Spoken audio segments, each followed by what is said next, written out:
అయితే అక్కడ వాస్తవంగా జరిగింది ఏంటి మరి? నిజంగా లైఫ్ ఇన్సూరెన్స్ కార్పొరేషన్లో సాలిన 5 లక్షల కోట్ల దాకా సొమ్ము సమకూరుతుంది. అక్కడ 54 లక్షల, జాగ్రత్తగా వినండి, 54,52,000 కోట్ల అసెట్స్ అండర్ మేనేజ్మెంట్ అంటారు.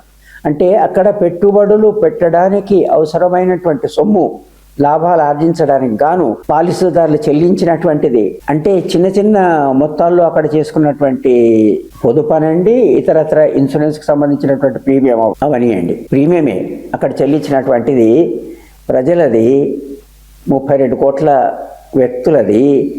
అక్కడ జమైన సొమ్ము 54,52,000 కోట్లు. ఆ సొమ్ములో 60% ప్రభుత్వ సెక్యూరిటీలలో ప్రభుత్వం వద్ద పెట్టుబడి పెడుతుంది, దానిపైన లాభాలు గడిస్తుంది. అది కాక మిగతా సొమ్ము అనేక సంస్థల్లో పెట్టుబడి పెడుతుంది. అట్లా ఇప్పటిదాకా 500 సంస్థల దాకా పెట్టింది. ఇప్పుడు ఈ ఇటీవలి కాలంలో ఎన్ని కంపెనీల్లో పెట్టుబడి పెట్టిందని చూస్తే 351 కంపెనీలు అండి. ఈ అదానీ ఒకటే కాదు, 351 కంపెనీ. అట్లని ఈ అదానీ కంపెనీ మొదటి 5 కంపెనీల్లో ఉందా, అతి ఎక్కువ పెట్టిన కంపెనీల్లో ఉందా అంటే లేదు.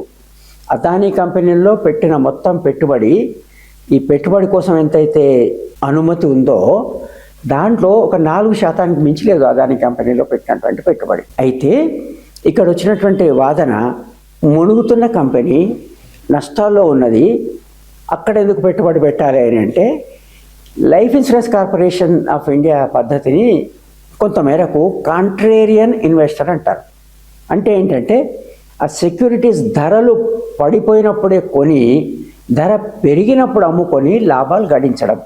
ఇట్లా గడించడంలో కృతకృత్యం అవుతుంది లైఫ్ ఇన్సూరెన్స్ కార్పొరేషన్. అంటే పడిపోతున్నప్పుడు కొనకూడదు అనేది లైఫ్ ఇన్సూరెన్స్ కార్పొరేషన్ ఆఫ్ ఇండియాకు ఏ రకమైనటువంటి నిబంధన లేదు. మొత్తం నష్టం రానున్నది అన్నప్పుడు మాత్రం పెట్టడానికి వీల్లేదు.